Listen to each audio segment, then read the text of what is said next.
waba wararuhiye iki? Waba wararuhiye iki? Wa munsi utabonye Yesu, waba wararuhiye iki?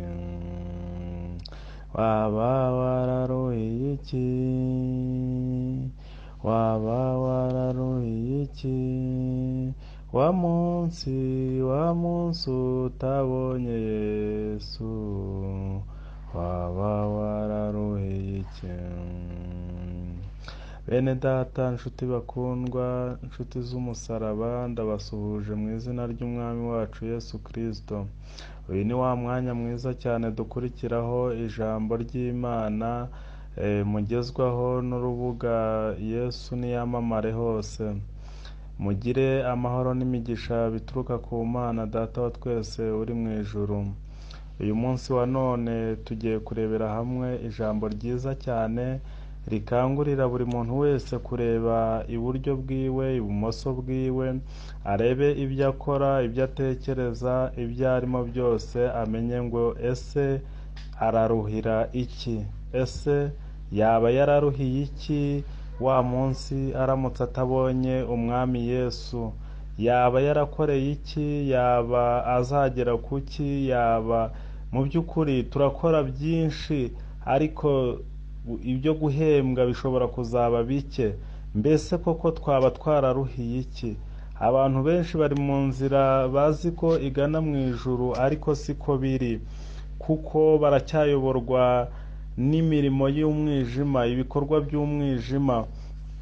Reka turebe amagambo meza cyane agiye kudusobanurira ukuntu abantu baruhira ubusa, ukuntu abantu bazaba bararuhiye ubusa, ukuntu abantu bakibaza icyo baba barakoreye kuri wa munsi baramutse batabonye Yesu. Turasoma mu gitabo cy'Abagalatiya,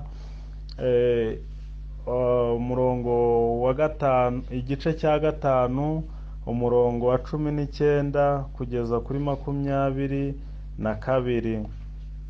Reka dusome mu izina rya Yesu. Haranditswe ngo, dore imirimo ya kamere iragaragara, niyi: gusambana, no gukora ibiteye isoni n'iby'isoni nke, no gusenga ibishushanyo, no kuroga, no kwangana, no gutongana, n'ishyari, n'umujinya, n'amahane, no kwitandukanya, no kwirema ibice, no kugomanwa, no gusinda, n'ibiganiro bibi, n'ibindi bisa bityo. Ndababwira hakiri kare nk'uko nababwiye kera, yuko abakora ibisa bityo batazaragwa ubwami bw'Imana. Ariko rero imbuto z'umwuka ni urukundo, n'ibyishimo, n'amahoro, no kwihangana, no kugira neza, n'ingeso nziza, no gukiranuka. Amena. Bene data bakundwa, nshuti z'umusaraba, tubonye ko ibi byose birasabwa ko niba koko uvuga kuri mu nzira igana ijuru, ugomba kubirambika hasi. Wiyoborwa n'imirimo ya kamere, wiyoborwa n'imirimo idafite umumaro. Hari imirimo dukora, hari imirimo abantu benshi bakora badafite aho izabageza, kubera yuko uyu munsi uri umuririmbyi, uri umupasitoro, uri umuvugabutumwa, yewe uri mwarimu, uri umudiyakoni, uri umukristo usanzwe, ariko mu by'ukuri ibyo byose ufite n'ikindi gice cya kamere, uyoborwa na kamere. Ibi byose birakuranga. Mu by'ukuri uyu ni umutego ukomeye cyane. Iri ni ijambo ry'imbuzi ku bantu bari mu rugendo rugana ijuru. Niba koko uri mu rugendo, uzi neza yuko uri mu rugendo rugana ijuru, tekereza neza kuri aya magambo yo muri iki gitabo, urebe neza, ejo utazibaza utese waba warakoreye iki? Mbese koko waba wararuhiye iki? niba ubaye utarakoze ibyaha ngo ubikore cyane, ugakora uvuga uti reka nanjye ndebe ko hari icyo nageraho, ukongera ugakora uvuga uti reka nkorere Imana, ukongera ukaroga uvuga uti reka nkorere n'Imana, ukongera ugasambana ukabireka ukavuga ati reka nkorere n'Imana, bwacya mu gitondo ukongera ukayoborwa n'umwijima w'ibitutsi n'umujinya no kurakarirana n'ishyari n'urwangano. Aya magambo ni meza cyane. Bwacya ukagaragara mu basenga ibishushanyo n'ababiramya n'ababipfukamira. Aya magambo ni meza cyane. Mbese koko waba wararuhiye iki? Iri jambo riratugaragariza tese waba wararuhiye iki koko wa munsi utabonye Yesu? Niki utumvise? Niki utabwiwe? Niki utasobanuriwe? Iri jambo riziye wowe, riziye njyewe, riziye mugenzi wawe, riziye n'abandi batekerezaga nkawe cyangwa batekerezaga nkanjye, riziye umukozi w'Imana, riziye umuvugabutumwa, riziye abahanuzi, riziye ba bandi bavuga ko bakorera Imana, riziye ba bandi bavuga ko ari abakristo, riziye bamwe bavuga ko ari abaririmbyi, riziye ba bandi bavuga yuko bari mu nzira igana i Siyoni. Ese koko uri mu nzira igana i Siyoni? Itekerezeho neza kandi wirebe neza, urebe wowe ubwawe, wigenzure, we kugenzura abandi, umenye ese koko inzira ndimo iranganisha hehe? Niba ukiyobowe n'iyi mirimo, niba ukiyobowe n'imwe muri iyi mirimo, menya ko urugendo rwawe ruzakubera impfabusa. Ya mirimo ikora, bya bindi byose uvuga bizakubera impfabusa. Niba uri umuhanuzi ukaba ukigaragara no muri ibi bice bivuzwa ahangaha, nta buhanuzi bwawe buzibukwa. Niba uri umuririmbyi ukaba ukigaragara no muri ibi bice, nta buririmbyi bwawe buzibukwa.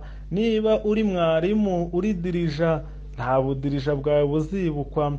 Niba koko uri umuvugabutumwa, nta butumwa bwawe buzibukwa. Tekereza neza. Iki ni cyo gihe cyo kwisubiraho no kwikosora, kugira ngo umenye umwanya wawe uhagazemo, umenye agaciro kawe, umenye icyo wakurikiye icyo ari cyo, umenye n'icyo uzahemberwa icyo ari cyo, kugira ngo ejo utazicuza ngo ese naruhiye iki? Mbese koko waba wararuhiye iki? Umva uko natangiye, navuze nti waba wararuhiye iki? Waba wararuhiye iki? Wa munsi utabonye Yesu, waba wararuhiye iki? Tekereza neza nawe wumve icyo waba wararuhiye. Wanze kuryama ngo usinzire, urara mu masengesho, ariko n'ubundi ni hahandi uraruhira ubusa. Wanze kwigaragura mu by'isi nk'abandi bose, ariko n'ubundi ni hahandi uraruhira ubusa. Tekereza neza. Turasabwa gukora umurimo dukiranutse, urasabwa kugira icyo uvuga cyose ukiranutse, urasabwa kugira icyo wakora cyose ukiranutse, icyo witirirwa cyose. Niba uri umuvugabutumwa, kiranuka muri byose. Icyo witirirwa cyose, niba uri umukozi w'Imana, kiranuka muri byose. Icyo witirirwa cyose, niba uri pasitoro, kiranuka muri byose. Niba uri bishopu, kiranuka muri byose. Nta kindi Imana igushakaho, kugira ngo wa munsi uzemerwe, kugira ngo wa munsi uzagaragarweho nk'umuntu wabaye uw'umumaro koko. Murakoze. Iri jambo ry'Imana murikurikira buri munsi, murikurikira ku rubuga Yesu Niyamamare hose, kuri WhatsApp na Facebook, ndetse mukarikurikirana no kuri YouTube channel TV. Mwarigezwagaho na Evangeliste Isayi. Murakoze. Imana y'amahoro ibahe umugisha. Wifuza kutwandikira kuri WhatsApp cyangwa kutubaza ubusobanuro